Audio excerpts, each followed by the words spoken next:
Hello, everyone.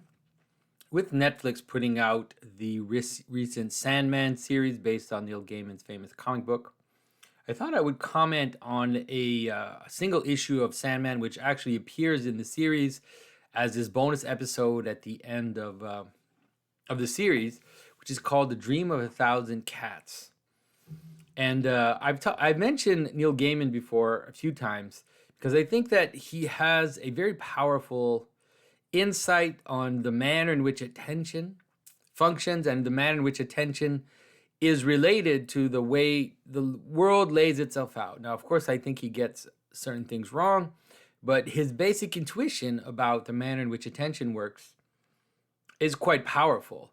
And in A Dream of a Thousand Cats, you really get a very nice story that can help you understand how intention and how framing, let's say, how worldview can affect the world.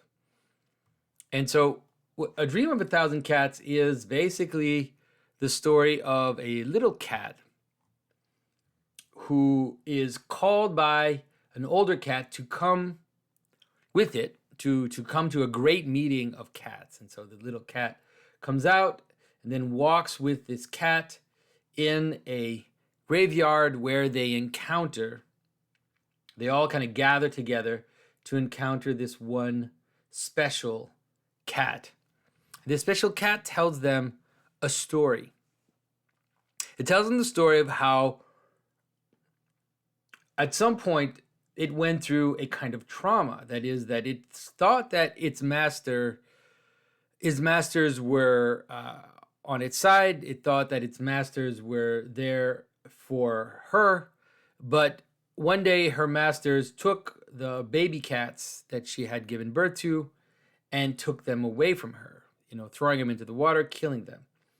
That led this cat on a kind of trauma, and this trauma led the cat to search the world and to move around, and to in her sleep she encountered the Lord of Dreams. And so the Lord of Dreams appears to this cat, of course, as a cat. And the Lord of Dreams tells this cat a story. It says that once upon a time, there was a world where the cats were king. A long time ago, in another time, in another time, the cats were king, and the humans served the cats. They would come and they would pet them and they would rub them in the day, and at night the cats would hunt the humans, and it was great fun for the cats to hunt these humans.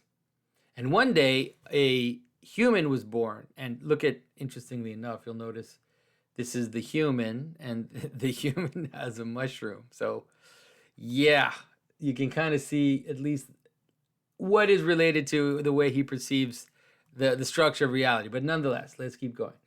So this person tells the humans that dreams shape reality.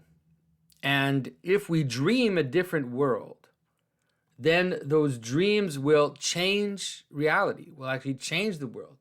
And so if enough humans dream that humans are kings and queens and that the cats are their servants, then that will happen. So the word spreads around and humans start to dream. And he says if 1,000 humans dream at the same time that they are the rulers and the cats are the servants, then it'll happen. And so indeed, who knows how many thousands, maybe more. It says 1,000, perhaps no more, dreamed. And when they all dreamed together that this was true, the next day things changed. Humans were huge and cats were tiny. Humans were the dominant species, and then the cats became their servants. They came prey to the strength and the power of the humans. And so this is where it gets very important to understand how this works. And so the cat says to the Lord of Dreams, so they dream the world into the form it is now. And dream answers not exactly. They dreamed the world so it was always the way it is now, little one. There never was a world of high cat ladies and cat lords. They changed the universe from the beginning of all things until the end of time. Do you understand now? Yes, I do. Then you know what your task must be. You know the burden you must bear. Are you strong enough? Yes, I hope so. Then wake, child, with my blessing. And so now this cat goes around the world telling the other cats that they all need to dream together. And if 1,000 of them dream the same dream, where now again cats rule and humans are their servants, then it'll happen. And so what's very interesting about this story is to realize that, first of all, the idea of the dream maybe is not the right way to think about it. Or maybe it is. I don't know. I'm not sure.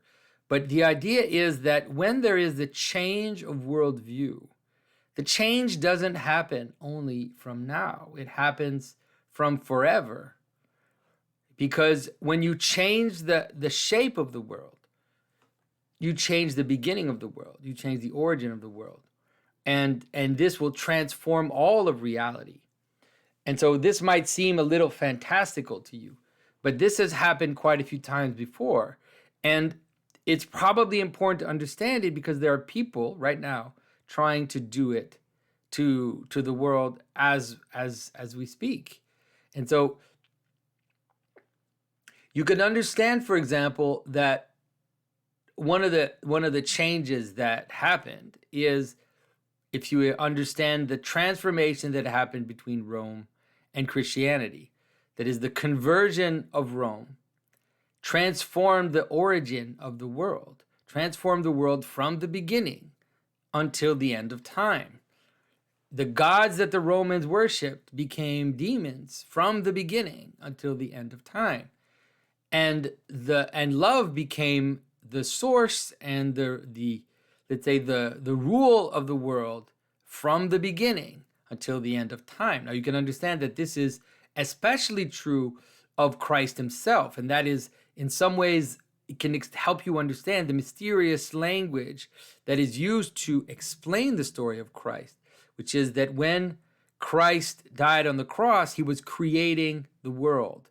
That is, the world was being created from the beginning. Now, of course, in terms of Christianity, we understand it at another level. We understand that it was, in fact, revealing the true nature of Christianity. But you can understand that at how lower levels, this can happen in a very tricky and slippery way. And so think about, let's say, the manner in which, if you think about certain groups in the United States that are trying to change the origin of the United States from the Constitution, from the Declaration of Independence, to the moment when they brought in slaves. Now, what are they trying to do? They're trying to change the world from the beginning until now.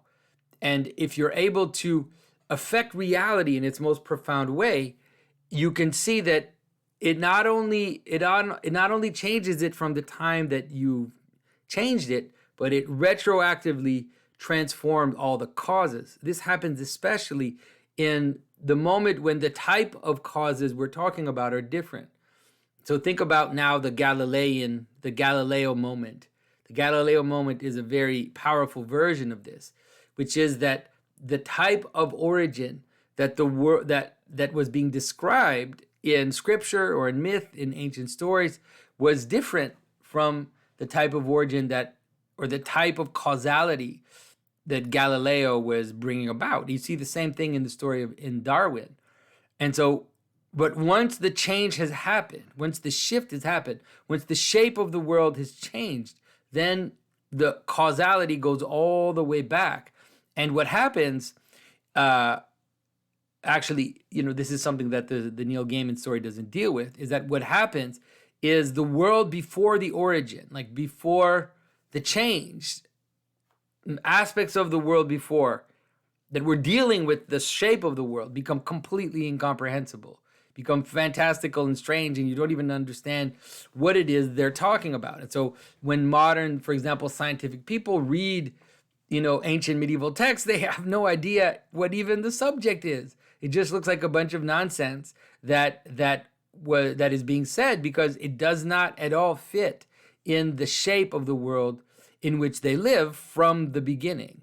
I thought that this would be an interesting little thing to think about, and also to understand in a way the project that we're doing. We could say that one of the projects that we're involved in is a project which is akin to what you see in this story, which is the possibility of reshaping the world from the beginning. Now, right now, because the shape of the world is shaky, we feel it. Things are kind of slipping. Things are kind of fragmented and breaking apart. And now is probably the right time to participate in the reshaping of the world from the beginning.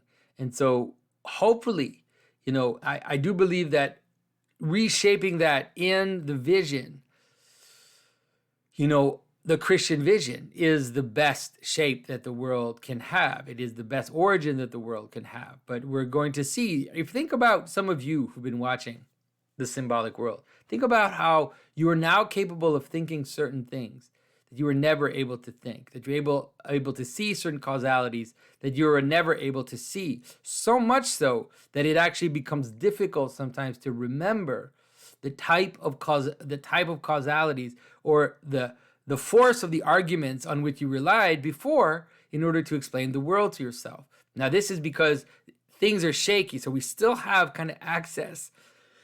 We're almost on a bridge, we could say, between two worlds where we can kind of access both at the same time. But of course, the purpose is to, as the things break down and a new world appears and glimmers in front of us, that new world will reveal to us the world from the beginning of time until the end. And so I hope that this makes sense and it doesn't sound like a bunch of hocus pocus to you, and that you can understand what it is that I'm talking about, and be able to see for yourself examples in which this happened.